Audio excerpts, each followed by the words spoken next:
Hey watercolor wizards, Hajra here. As usual, art blogs, video notes, Q&As, sketches, deconstructed paintings, and art gift rewards are available for my patrons on Patreon. I'll be looking at a new type of brush that I've gotten, and it's called a triangle or a wedge brush, and I've never tried this type of brush before. And so this is a extra small silver brush ruby satin triangle brush, and this one is called a wedge. It's the same shape, and it's by Soho Urban Artist, and it's a size 6, and the last one I have is a size 6 wedge by Best. They're kind of related to angle or dagger brushes, but they're also a little bit different. So let's compare them to some of the brushes I have before I do the stroke. So the angle brush is just a flat, it's got a flat ferrule, and you can see that it's smushed flat instead of like a round brush where you have the ferrule is round all the way down. And instead of having a flat edge at the top, it's cut at an angle. So it allows you to color in some areas in narrow or wider swaths in a pretty easy way. I actually have fewer flat ferrule brushes like angles or flats or filberts, but I tend to find that they're less exhausting than using the rounds, which I have more of. So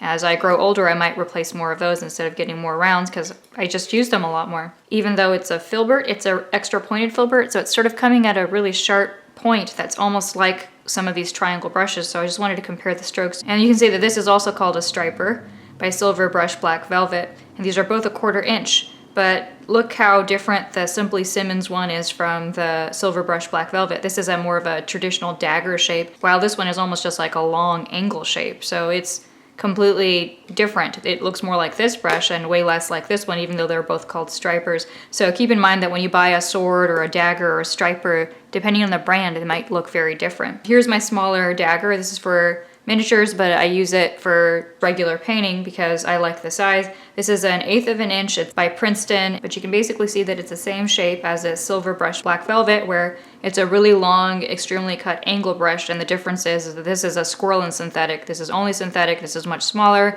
and the belly on here is much wider. Now here's the interesting part, is when you get to these wedge or triangle brushes, if you look at them, I'm gonna try to point this right at the camera, but you can see the ferrule is actually a triangle. That's why they call it a triangle brush. Not round like a round brush, and it's not flat. It's actually shaped like a little triangle down here. So I've never tried that before. I've never had a brush like this before, and I thought I had every kind of brush, trying to show you just the various strokes of these other brushes before we move on to reviewing just the triangles, just so we can compare. Let's look at the strokes you can make with an angle brush. You can make a flat stroke, and you can make a thin stroke. You can make a stroke that goes from thin and then goes thick and then gets thin again. And the reason I know the strokes for one stroke is because I know how to do calligraphy and not because I actually do loose floral. So for calligraphy, you would hold your brush at this 45-degree angle to the paper, and I hold it weird because I'm left-handed. That 45-degree angle will allow you to then write letters like their calligraphy. When you do calligraphy, you can use a nib that is a steel metal nib. You can also use a flat or an angled brush to do calligraphy. There we go. That's a nice tapered end, so you can see the difference in holding the angle will make it so you lose that taper here. See, there's no taper there at the beginning. And a lot of the strokes are the same when you're doing inking for a comic book type graphic novel piece. And if you're left-handed, you'll probably take it this way. If you're right-handed, you'll probably take it the other way. You can also place the brush in one spot and then pivot. Calligraphy type painting. And it's not for kind of watercolor that I typically do, which is more realistic, but you know, it's all usable. You can still know the strokes and make use of them however you're painting. I can also double load any of these brushes because they have a sharp tip. For watercolor and gouache, they run more. Put the paint of the other color in the tip of the brush, and then when you go to do the stroke, you should see the other color on the other side, and it'll sort of blend in the middle on its own. Okay, so that's an angle brush, and I think you have a pretty good idea now of how an angle brush works. So I'm gonna try this sword and a striper that I got by Simply Simmons. It's a 1/4 inch, and you can see what I mean about coloring in a box is because you can just lay the angle down in any direction, and it'll give me the same wide and thin angles. Got some dry brushing. Having just drier paint in the brush will give me some paper showing up as the effect, but if you keep your paint wet, then you won't get those dry brush effects. It depends on what you want. But yeah, I can do the same thin to thick strokes and a wider range of stroke here. Very similar to an angle, it just seems like a wider angle. And the same goes for double loading, so let's try double loading this brush. They make beautiful effects if you want to do that. These longer dagger and striper brushes are going to give me a little bit more of a range, but it's still very much going to be similar to an angle brush in just how it handles because it's got a flat ferrule. So you can see again that it's giving me a nice broad stroke if I want it. I can also get a very thin stroke, And that's the reason it's called striper, is you can carry a lot of paint and then you can put stripes on stuff, nice and parallel. And I'm not doing the most parallel job here, I'm just showing you the strokes, but you can definitely do that. And then you can get some nice stripes. And if you try to do an S stroke with this, it's a little bit harder, but you can see how the line lines up. The end of it can be really thin because of how thin the end of this brush is. And so you can see how it might be better for certain things. Doing some stamen or grass or whatever it is, you know, it's a nice brush with a nice tip and also a really nice way of getting broad. So this one is my larger and more expensive Dagger. It's by Silver Brush. And it's got a pretty round belly in comparison to the other one. Load the majority of the paint on one side, you will get a dark edge and a sort of disappearing lighter edge, and that's definitely less control here. Is not going to come out very thin. I mean, it's okay, it's nowhere near as fine as what we were getting up here. And also the comma stroke.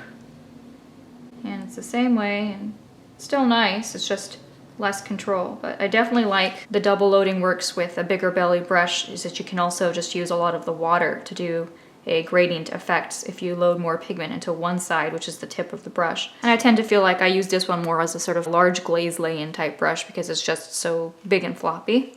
And the pointed filbert here, fine line with it. And then also a flat line. And you can start narrow and go push down the belly and you'll end up with a nice leaf or petal shape that you can do simply and loosely, and it's just like doing calligraphy. That's what it feels like to me. I'm more interested in doing the complicated things with watercolor myself. You can come down on its side and try to emulate an angle more and do like a flat, broad, spread out stroke. Are there any differences in putting down those strokes, or is it just another way to get a little bit more money out of people? And I'm also interested in seeing if these three brushes from three different brands act any differently, because they were sort of similar in price, but I think the most expensive one was the Silver Brush one. And I am glad that they're all synthetic, because that means that they will keep their points better, actually. When I try to make an actual S with this, because it's a triangle and not a flat, it won't make an S because the base isn't flat, so it's no longer acting like a flat nib. It won't make calligraphy. So if I wanted to, if I tried to write that W, you can see that it's just not working, and it's because it's got a different shaped ferrule at the bottom, not a flat one. It actually almost behaves like a round from one angle, and then from the other angle it behaves like a dagger or a striper. You know, it just means different brushes for different things. Yeah, see how that doesn't work because the base is completely different. Well, you can do the flat. You can do a straight line if you are careful and keep it on its toe. And then you can, of course, do something that gets thicker in the middle and rises up. Okay, so I tried the best number 6 first. Just want to try to compare quality and handling these other two. So let's try the Silver Brush one next. So I can see how it's behaving kind of like an angle and kind of like a flat again, because some of the curves and the calligraphic strokes are correct and some of them are incorrect. So it's working as a mixture of both. So I don't really notice much in the difference of the quality of these brushes. They all seem the same except for the size. They're all synthetic, so I really wouldn't say that it matters which one of these you get. Ruby Satin by Silver Black Velvet, which is a lot more expensive than this Wedge by Soho. It's got a finer point than the Soho one, but they're both still very much the same in how they behave and put down paint. And this one also behaves very much the same too, it's just slightly bigger than the other two. And I'm not going to do the daggers because they're very similar to an angle when I'm painting because they've got a flat ferrule. They just give me a larger angle line. So I'm just going to demonstrate the angle calligraphic, and then I'm going to switch to the triangle ones and see if they throw me off or do anything different. And to reiterate, if you were going to use any of these brushes for more realistic painting that isn't calligraphic or one stroke, then you can use any of these and they'll all work equally well because you don't really care about the stroke having a particular angle and everything. So you can use these for any other kind of painting, dropping in color, painting, blending, doing all that stuff. Just to show you what you can do if you were just doing a little calligraphy flower. And this little green thing that I'm making here can be its own flower. If you did it in purple or something, it could look like a pansy or something. So, and you can make it into clover as well. And then you can just do a simple S stroke. and a comma to make a nice leaf on this side. And another S-stroke and a comma to make a leaf on this side. And again, you can be as exact as you want. You can be as messy as you want. I'm just doing this very quickly so I can show you some of the things that you can do with an angle brush. It doesn't make the most predictable angles, but it's still working, so you could definitely do that. I'd say it depends on what you're used to. If you're used to the angle like me, then this might be too unpredictable for you.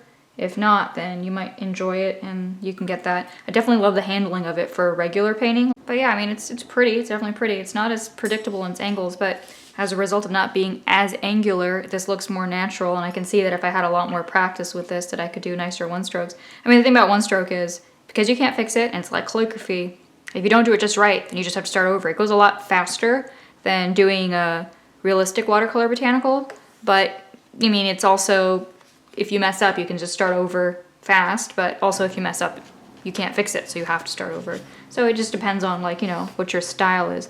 And definitely if I was doing more realistic paintings, this is just a great stand-in for either an angle or a round. It's like the child of an angle and a round, and unless I'm doing calligraphy, I don't really do these kinds of flowers. So I would say if you're doing one-stroke painting, it would be an interesting brush to check out, because you'll have more controlled angular strokes with the angle, and you'll have sort of a mix between round and angular strokes if you got the triangle brushes. But I don't know if you're doing more realistic and complicated painting, you would find this a useful addition to your brush collection, because your other brushes will behave very similarly if you have some angles or if you have some daggers. I think I was expecting it to be much cooler in its brush strokes because it was so hard to find and I've never heard of it. But really it's not that different from an angle or a dagger if you're doing realistic painting. And you can actually use an angle or a dagger for one-stroke painting too, and use it just as efficiently, I think, as using the wedge, but you'd probably still have to also bring out a round brush for certain things.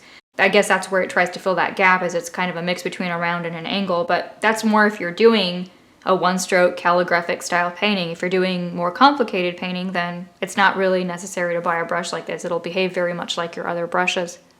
I'm gonna end up using it for this little stained glass Tiffany style butterfly that I have drawn, and I'm gonna do it on a BFK Reeves soft-sized 100% cotton paper. It's also made by Arches, but it's not externally sized, it's only soft-sized paper, and just doing some loose wet into wet stuff just to test the brush and see how it handles.